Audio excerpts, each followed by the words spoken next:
నా భార్య రాధ తను మంచి చదువుకున్నదే కాకుండా కూడా డివోటీ, దైవాన్ని నమ్ముకొని ఉంటుంది. తను రోజు కూడా దీపారాధన చేసి ఆ తర్వాత విష్ణు సహస్రనామాలు కూడా బై హార్ట్ వచ్చు.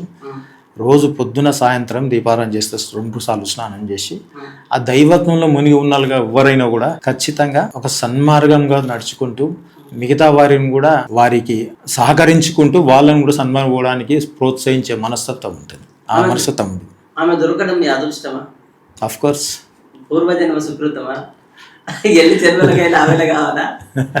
మొదటి నుంచి కూడా నేను ఒకటే చెప్పాను, నువ్వైనా నేనైనా మనము ఒకసారి మ్యారేజ్ అయిపోయిందంటే ఒకరికొకరు మన హిందూ ధర్మం ప్రకారం బంధం అనేది ఫర్ ఎవర్. ఆ బంధాన్ని ఒకరు ఆవేశంలో ఒకరు తగ్గాలి, ఇంకోరు ఆవేశంలో ఇంకోరు తగ్గాలి. కలిసిమెలిసి అట్లున్నప్పుడే కలిసిమెలిసిపోతాం.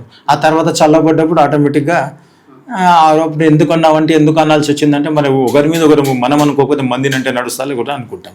కాబట్టి వైఫ్ అండ్ హస్బెండ్ అన్నప్పుడు చిన్న చిన్న విషయాలన్నీ సర్దుకుంటూ పోయినప్పుడే ఎవరికైనా సమాజం అందరికి మంచిది. ఆ చదువుకొని పోయే మనస్తత్వం నా మిస్సెస్కుంది. మా మామగారు రామచంద్రారెడ్డి గారు, రాధమ్మ గారు అని మా అత్తగారు, వాళ్ళు మంచి రెప్యుటేటెడ్ ఫ్యామిలీకి వెళ్ళి వచ్చారు. శ్రీరంగాపూర్ అని షాద్నగర్ కాన్స్టిట్యున్సీ, కొందూరుగు మండలం. మంచి వాళ్ళు భూస్వాములు, వాళ్ళు మంచి ప్లస్ వీళ్ళు మంచి రెప్యుటేషన్ ఉన్న ఫ్యామిలీ. మా మామగారు అయితే తను కూడా పొద్దున్న లేచి 7 గంటలలోపు స్నానం చేసేసి భక్తితో భగవంతుని నామన స్మరణ చేసిన తర్వాత మిగతా కార్యక్రమాలు చేసేవాడు.